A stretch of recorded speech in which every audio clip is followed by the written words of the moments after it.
ہم آج بھی ان کے روزے میں جائیں، زائرین خود کہتے ہیں کہ ہماری وہ دعائیں جو سال سے قبول نہیں، جب وہ ان کے وسیلے سے خدا سے مانگتے اللہ ہماری مشکلات دور کرتا ہے، ہماری دعائیں مستجاب۔ یہ جناب حجر جب انہیں گرفتار کیا گیا اور ان کے سامنے ان کی قبریں کھودی گئی اور پھر کہا گیا کہ اظہار برات کریں، علی سے اظہار برات کریں ورنہ قتل کر دیے جائیں۔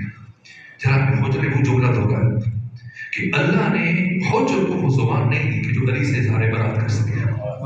تو دشمن نے پھر کہا ٹھیک ہے قتل کے لیے تیار ہو جائے۔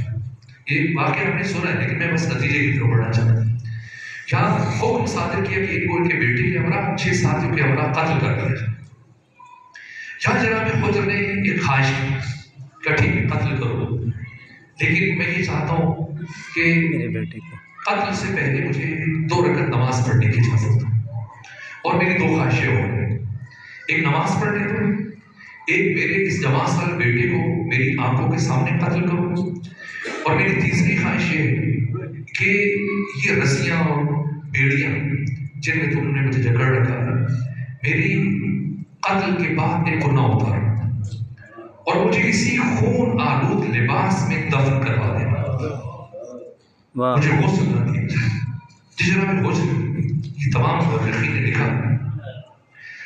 تو اب وہ نماز پڑھنے میں مشغول ہوئے، 2 رکعت نماز پڑھی اور پھر دعا کے لیے ہاتھ اٹھائے اور یہ جملہ کہ پروردگار تو جانتا ہے کبھی تیرے حجر نے آج تک نماز اتنی جلدی نہیں پڑھی جتنا آج جلدی کر رہا ہوں، اور آج جلدی اس لیے کر رہا ہوں کہ کہیں علی کا دشمن یہ خیال نہ کرے کہ علی کا شیعہ موت سے ڈر گیا۔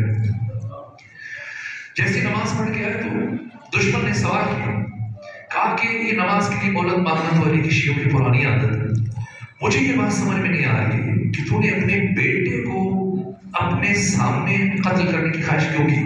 کون سا باپ ہے جو جوان بیٹے کی موت کو اپنے سامنے برداشت کر سکے؟ اور جو دوسری خواہش کی کہ تمہیں غسل نہ دیا جائے اور اسی خون آلود چہرے کے ساتھ ایک بیڑیوں اور رسیوں اور زنجیروں میں جکڑے کو دفن کیا جائے، اس کی وجہ کیا ہے؟ تو کہا اس لیے کہ میں اپنے بیٹے سے بہت محبت کرتا ہوں۔ کہ کیسی محبت ہے کہ تم اپنے بیٹے کو سامنے قتل ہوتے ہو؟ دیکھو کئی محبت کا تقاضا ہے۔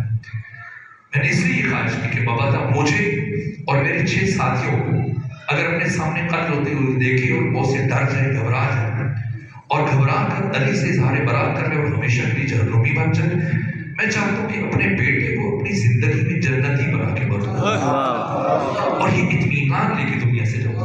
یہ اس محبت کا تقاضا ہے کہ یہ خواہش کیوں کی؟ تو اب رو پڑے جناب حجر، کیسے لیے کہ